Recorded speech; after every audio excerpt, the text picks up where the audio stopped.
Hello dears, welcome to tasty hub. അപ്പോൾ ഇന്നൊരു മന്തി റൈസിൻ്റെ റെസിപ്പി വീഡിയോ ആയിട്ടാണ് ഞാൻ വന്നിട്ടുള്ളത്. നല്ല ടേസ്റ്റി ആയിട്ട് റെസ്റ്റോറൻറ്റ് സ്റ്റൈല് മന്തി എങ്ങനെ വീട്ടിൽ നമുക്ക് റെഡിയാക്കി എടുക്കാമെന്ന് നോക്കാം. വളരെ ഈസി ആയിട്ട് നമുക്ക് റെഡിയാക്കി എടുക്കാവുന്നതാണ്. കുക്കറിലും ഈ ഒരു രീതിയിൽ നമുക്ക് തയ്യാറാക്കി എടുക്കാവുന്നതാണ്. അതിനായിട്ട് നമുക്ക് വേണ്ടത് വലിയ പീസ് ചിക്കനാണ്. അതിലേക്ക് മുളക് പൊടി, മല്ലിപ്പൊടി, കുരുമുളക് പൊടി, ഇഞ്ചി, വെളുത്തുള്ളി, പച്ചമുളക്, ജീരകം, ഇത്രയും, അതുപോലെ തന്നെ ഓയിൽ, റിഫൈൻഡ് ഓയിൽ ഏതായാലും മതി. അതെല്ലാം കൂടെ ചേർത്ത് മിക്സ് ചെയ്ത് വെക്കുക. ഒരു 3/4 മണിക്കൂർ നമ്മൾ ഫ്രിഡ്ജിലേക്ക് മാറ്റി വയ്ക്കാവുന്നതാണ്. അതിനുശേഷം അതിലേക്ക് കുറച്ച് ചെറുതായിട്ട് അരിഞ്ഞ ക്യാപ്സിക്കവും സവാളയും കൂടി അരിഞ്ഞ് അത് നമുക്കൊന്ന് വേവിക്കാനായിട്ട് മാറ്റി വയ്ക്കാം. ഇനി നമുക്ക് റൈസ് റെഡിയാക്കി എടുക്കാം.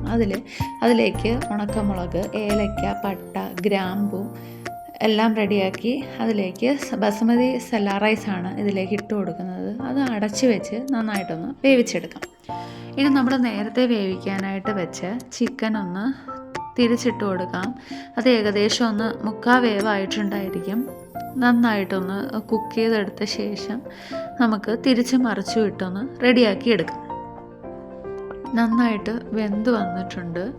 അപ്പോൾ ഒരു ഭാഗം നന്നായിട്ട് വെന്ത് വന്നിട്ടുണ്ട്. ഒരു 3/4 ഭാഗം മതി, നമുക്ക് ദം ചെയ്തെടുക്കാനുള്ളതാണ്. അപ്പോൾ ആ സമയം കൊണ്ട് ഞാൻ റൈസ് ഇവിടെ ഊറ്റിയെടുത്തിട്ടുണ്ട്. എന്നിട്ട് അതിലേക്ക് ഈ ചിക്കനിലേക്ക് നമ്മൾ ഊറ്റിയെടുത്ത റൈസ് ഒന്ന് ഇട്ട് കൊടുക്കുന്നുണ്ട്.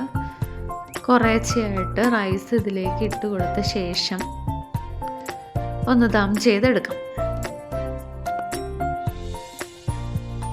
അതിനുശേഷം ഇതിലേക്ക് നമുക്ക് ഒരു കളർ കിട്ടാനായിട്ട് മുളക് പൊടിയും മഞ്ഞൾപ്പൊടിയും ചെറുതായിട്ടൊന്ന് വെള്ളത്തിൽ കലക്കി ഞാനിവിടെ ഒഴിക്കുന്നുണ്ട്. നിങ്ങൾക്ക് കളേഴ്സ് വേണമെങ്കിലും യൂസ് ചെയ്യാം. ഞാൻ കളേഴ്സ് ഒന്നും ഉപയോഗിക്കാത്തതുകൊണ്ടാണ് ഇതൊന്ന് ഒഴിച്ചു കൊടുക്കുന്നത്.